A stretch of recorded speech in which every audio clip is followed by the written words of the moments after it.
Hi friends, welcome to my channel movie world. అసలు విషయం ఏంటంటే చాలా వింతగా అభిమానులు ప్రస్తుతానికి రియాక్ట్ అవుతున్నారు రామ్ చరణ్కి సంబంధించి అని చెప్పొచ్చు. ఎందుకంటే అభిమానం అనేది ఒకరి సొత్తు కాదు అని కూడా నిరూపించాడు మన రామ్ చరణ్.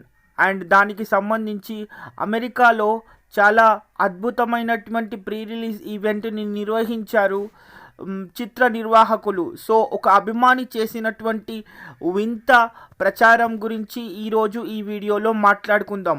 అసలు విషయం ఏంటంటే దాదాపు 5,000 అడుగుల పైనుంచి ఒక వీర అభిమాని స్కూబా డైవింగ్ చేసి గేమ్ చేంజర్కి సంబంధించినటువంటి అడ్వాన్స్ బుకింగ్స్ మొదలయ్యాయి అమెరికాలో అని చెప్పటానికి దాదాపు 5,000 అడుగుల నుంచి స్కూబా డైవింగ్ చేసి రామ్ చరణ్ ఫోటోని అండ్ గేమ్ చేంజర్ ఫ్లెక్సీని పట్టుకుని చరిత్ర సృష్టించాడు ఒక వీరాభిమాని.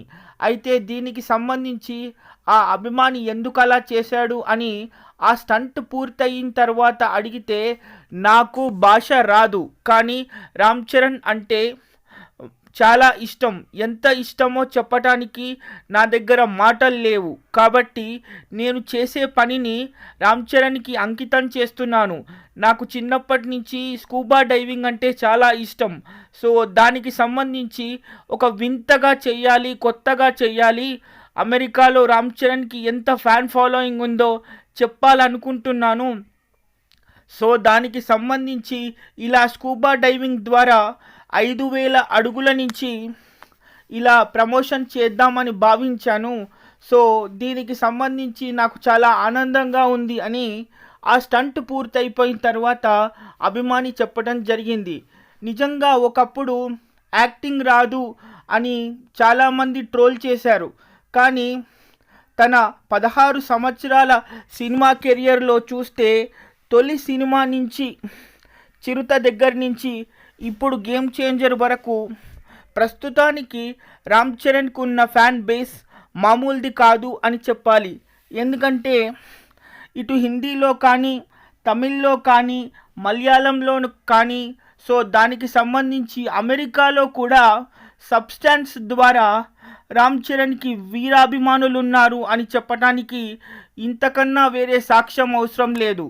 ఎందుకంటే ఒక వీరాభిమాని తన ప్రాణాలకు తెగించి 5,000 అడుగుల నుంచి అంత పెద్ద సాహసం చేసిన తర్వాత కూడా ఎందుకు ఇలా చేశావు అంటే రామ్ చరణ్ మీద ఉన్న అభిమానాన్ని ఎలా చెప్పాలో అర్థం కాలేదు.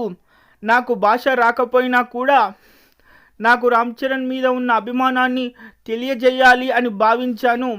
అందుకే నాకు ఎంతో నచ్చిన స్కూబా డైవింగ్ని రామ్ చరణ్ ప్రమోషన్ కోసం వాడుకున్నాను అని చెప్పడం జరిగింది.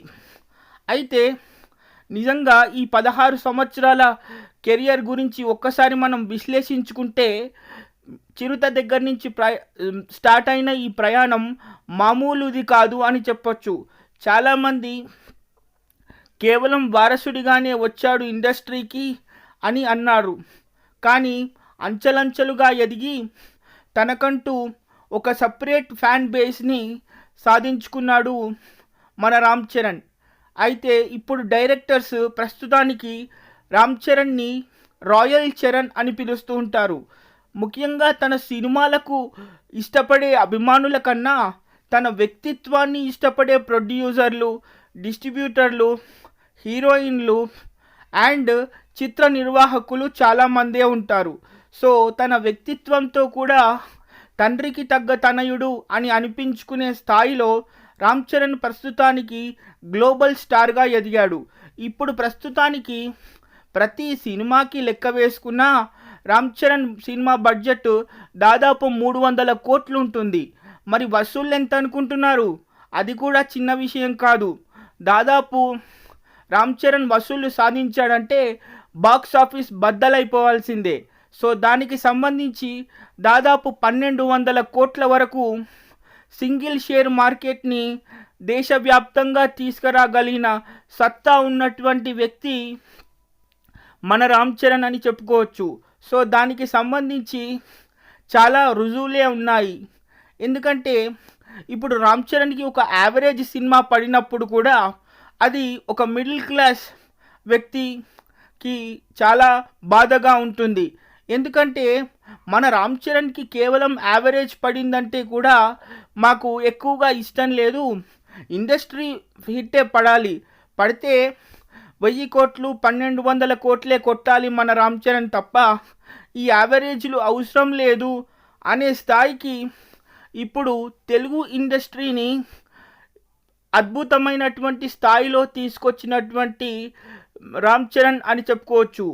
అండ్ రంగస్థలంలో తనకు ఉన్నటువంటి నటనకి స్పెషల్ ఫ్యాన్ బేస్ ఉంది అన్న సంగతి మనందరికీ తెలుసు. అంతేకాదు చాలామంది యావరేజ్ మూవీ అని అంటున్నటువంటి వినయ విధేయ రామ సూపర్ కెమిస్ట్రీ ఉండడం వల్లే ఇప్పుడు కియారా అద్వానీ అండ్ రామ్ చరణ్ని కూడా గేమ్ చేంజర్ లాంటి మోస్ట్ అవైటెడ్ మూవీకి మళ్ళీ అదే కెమిస్ట్రీ వర్కౌట్ అవ్వాలని ప్రస్తుతానికి డైరెక్టర్లు తిరిగి అదే కెమిస్ట్రీ కోసం, అదే అద్భుతమైనటువంటి ఆన్ స్క్రీన్ రొమాన్స్ కోసం వీళ్ళను మళ్ళీ అప్రోచ్ అయ్యి ఈ పేరుని సెట్ చేశారని మనందరికీ తెలుసు. దానికి సంబంధించి మనం చాలా వీడియోల్లో మాట్లాడుకున్నాం. మరి అసలు యాక్టింగ్ రాదు అనే స్థాయి దగ్గర నుంచి భాషను దాటి, దేశాన్ని దాటి, ఖండాలు దాటి, జపాన్ మలేషియాలో కూడా రామ్ చరణ్కి ఫ్యాన్ బేస్ ఉంది అంటే మరి 16 సంవత్సరాల కష్టం మామూలు విషయం కాదు కదా. అందుకే తండ్రికి తగ్గ తనయుడు అని వీడియో మొదట్లో చెప్పడం జరిగింది. అయితే ఇప్పుడు ప్రస్తుతానికి అమెరికాలో చాలా గొప్పగా ప్రీ రిలీజ్ ఈవెంట్ని దర్శకుడు శంకర్ ప్లాన్ చేస్తున్నట్టు, అయితే అక్కడున్నటువంటి ఫ్యాన్స్కి అతి త్వరలోనే అడ్వాన్స్ బుకింగ్స్ కూడా స్టార్ట్ చేస్తున్నట్టు ప్రమోషన్స్ స్టార్ట్ చేశారు మన గేమ్ చేంజర్ యూనిట్. అయితే దీనికి సంబంధించినటువంటి ప్రమోషన్స్ కూడా, అడ్వాన్స్ బుకింగ్స్ కూడా అమెరికాలో స్టార్ట్ అయిపోయాయి. మరి 2025 జనవరి 10కి రానున్నటువంటి మన కొణిదెల సింహం అయినటువంటి మన రామ్ చరణ్ ఇప్పుడు మరి ఈ గేమ్ చేంజర్తో ఎంత విధ్వంసాన్ని సృష్టిస్తాడో, మరి ఇప్పుడు టార్గెట్గా అనుకుంటున్నటువంటి దాదాపు 350 కోట్ల బడ్జెట్తో ఈ చిత్రాన్ని తెరకెక్కిస్తున్నారు. కాబట్టి మొత్తం 4 భాషల్లో లెక్కేసుకుని దీన్ని 1000 కోట్ల మార్క్ దాటిస్తాడని రామ్ చరణ్ అభిమానులు ఓపెన్ ఛాలెంజ్ చేసుకుంటున్నారు. మరి మీరు కూడా రామ్ చరణ్ ఇష్టపడుతున్నట్టయితే వీడియోకి ఒక లైక్, షేర్, కామెంట్ వేసుకోండి. సో ఇలాంటి వీడియోలు వస్తూనే ఉంటాయి, నేను తీసుకొస్తూనే ఉంటాను.